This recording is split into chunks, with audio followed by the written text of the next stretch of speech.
যারা রহস্য ভালোবাসেন কিন্তু আমাদের চ্যানেলটি এখনো সাবস্ক্রাইব করেননি, তাদেরকে বলছি অবশ্যই সাবস্ক্রাইব করে নিন, আর সাথে বেল আইকনটিও ক্লিক করে দিন।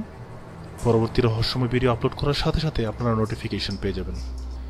বরাবরের মতো হানফু থ্রিলস রহস্য অনুসন্ধানে আপনাদের সবাইকে আবারও সুস্বাগতম। সাধারণত কম বেশি আমাদের সবার মধ্যেই কোনো না কোনো বিষয়ে ভয় কাজ করে, কিন্তু এই ভয়গুলো আমাদের মধ্যে বেশিরভাগ সময় স্থায়ী হয় না। কিন্তু এমন কিছু ভয় আছে যা সারাক্ষণ কোনো না কোনো বিষয় বা বস্তুর মধ্যেই বসবাস করে। আসুন জেনে নেওয়া যাক এমন 10টি অদ্ভুত ভয়ের কথা যা কিছুটা অস্বাভাবিক বটে। আর এসব ভয়ের সাথে আপনাদের কারো হয়তো ভয়ের মিলও থাকতে পারে।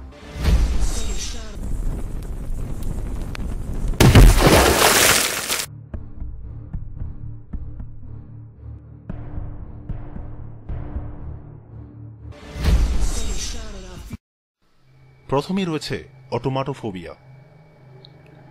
ভয়ের তালিকায় শীর্ষে অবস্থান করছে এই অটোমাটোফোবিয়া। এখানে কথা বলা নকল পুতুলের প্রতি মানুষের ভয় কাজ করে।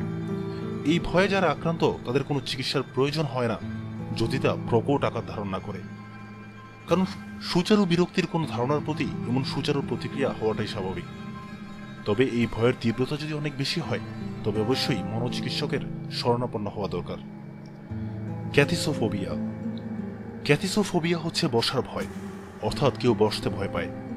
যদি কেউ অশ্বরোগে আক্রান্ত হয় তবে সে এই ভয়ে আক্রান্ত হতে পারে, কিন্তু অনেক ক্ষেত্রেই তীক্ষ্ণ অথবা ব্যথাদায়ক কোনো বস্তু দ্বারা শারীরিক নির্যাতনের সাথে যুক্ত হতে পারে। অনেক সময় এই ভয়ের কারণ হতে পারে স্কুল জীবনের কোনো শাস্তি যা বসার সাথে সম্পর্কিত, অথবা এটা অন্য কোনো ভয়েরও নির্দেশক হতে পারে, যেমন কোনো প্রভাবশালী বা উচ্চ পর্যায়ের কারো সামনে বসার ভীতি। এই ভয়ের কিছু বৈশিষ্ট্য রয়েছে, যেমন ঘাম হওয়া, লম্বা ও সংক্ষিপ্ত শ্বাস প্রশ্বাস এবং উদ্বিগ্নতা। ডেমোনোফোবিয়া। ডেমোনোফোবিয়া হচ্ছে অতি প্রকৃত শয়তানের প্রতি একটি অস্বাভাবিক এবং পুনঃ ঘটনশীল ভয়, যেখানে ব্যক্তি বিশ্বাস করে যে শয়তানের অস্তিত্ব আছে এবং মানুষের ক্ষতি করার জন্য এখানে ওখানে ঘুরে বেড়াচ্ছে। যদিও যারা এই ভয়ে আক্রান্ত তারা বুঝতে পারে যে তাদের এই ভয়ে অতিরঞ্জিত এবং অমূলক, তবুও তারা এই ভয় থেকে বের হতে পারে না।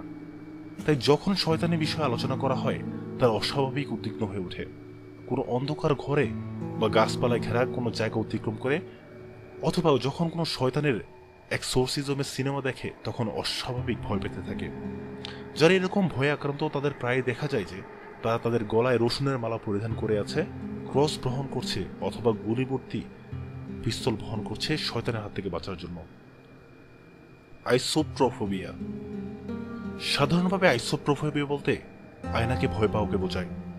আর নির্দিষ্টভাবে বলতে বলা যায় যে এটা হচ্ছে আয়নার ভেতর দিয়ে আধ্যাত্মিক বিশ্বের সাথে যোগাযোগ স্থাপনের ভয়।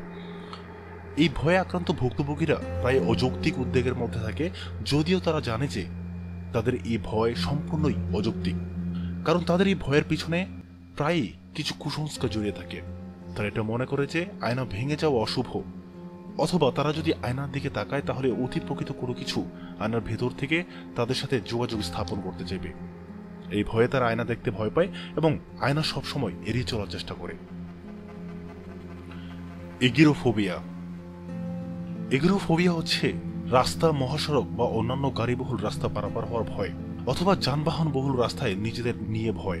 এগিরোফোবিয়া শব্দটি এসেছে গ্রিক গায়েরস শব্দ থেকে, যার অর্থ হচ্ছে ভয়ের কারণ হিসেবে যানবাহন থেকে ঘুরে যাওয়া। এই ভয়ের আবার কিছু ভাগ রয়েছে, যেমন ভুক্তভোগীরা প্রশস্ত রাস্তা কিংবা একমুখী রাস্তা দেখতে ভয় পায়, আবার যে কোনো জায়গা দিয়ে রাস্তা পার হতেও ভয় পায়, এমনকি জেব্রা ক্রসিং দিয়েও রাস্তা পার হতে তারা ভয় পায়। তবে একটা কথা অবশ্যই আপনাদেরকে মনে রাখতে হবে, গাড়ির ভয় আর রাস্তা পারাপারের ভয় কিন্তু এক নয়। আজ তাহলে এই পর্যন্তই। ভিডিওটি যদি আপনাদের ভালো লাগে অবশ্যই আমাদের সাথে যুক্ত হন, আর আমাদের সাথে যুক্ত হতে এখনই সাবস্ক্রাইব করুন, আর সাথে বেল আইকনটিও ক্লিক করুন পরবর্তী ভিডিওর নোটিফিকেশন পেতে। আর ভালো লাগলে অবশ্যই লাইক করুন, কমেন্টস করে আপনার মূল্যবান মতামত দিন, আর বেশি বেশি করে শেয়ার করে আপনার বন্ধুদেরকেও রহস্যের স্বাদ নিতে দিন। পরবর্তী ভিডিওর অপেক্ষা থাকুন। সেই পর্যন্ত ভালো থাকুন, সুস্থ থাকুন, আর আমাদের সাথে রহস্যের সাথে থাকুন। ধন্যবাদ।